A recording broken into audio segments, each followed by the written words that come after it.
వృందావనంలో ఒక రాత్రి. అందరూ నిద్రలో ఉన్నారు. చంద్రుడు మృదువుగా వెలుగులు చల్లుతున్నాడు. ఆ నిశ్శబ్దంలో ఒక దొంగ నెమ్మదిగా ఒక ఇంట్లోకి ప్రవేశించాడు. అతని మనసులో భయం ఉంది.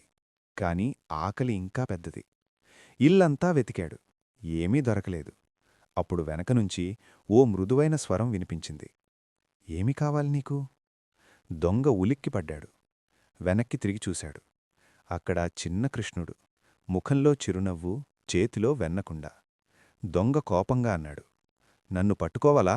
అరిచేస్తావా? కృష్ణుడు నవ్వుతూ అన్నాడు. నువ్వు ఆకలిగా ఉన్నావు కదా, ముందు తిను అని వెన్నకుండ అతని చేతిలో పెట్టాడు. దొంగ ఆశ్చర్యపోయాడు. ఇంతవరకు ఎవరూ ఇలా చెయ్యలేదు. వెన్న తింటూ అతని కళ్లలో నీళ్లు వచ్చాయి. నేను దొంగను. నన్నెందుకిలా చూస్తున్నావు? అనడిగాడు. కృష్ణుడు మృదువుగా అన్నాడు. నువ్వు దొంగవు కాదు, తప్పు మార్గంలో నడుస్తున్న మంచి మనిషివి. ఆ మాటలు అతని హృదయాన్ని తాకాయి. ఇప్పటివరకు ఎవ్వరూ నన్ను ఇలా నమ్మలేదు అని దొంగ తలవంచాడు. కృష్ణుడన్నాడు. నువ్వు తీసుకున్నది వెన్న కాదు, నువ్వు నేర్చుకున్నది కరుణ. ఆ రాత్రి తర్వాత ఆ దొంగ దొంగతనం మానేశాడు. ఆకలితో ఉన్నవాళ్లకు తానే ఆహారమిచ్చే మనిషిగా మారాడు. వృందావనం అతన్ని మారిన మనసు కలిగినవాడిగా గుర్తుపెట్టుకుంది.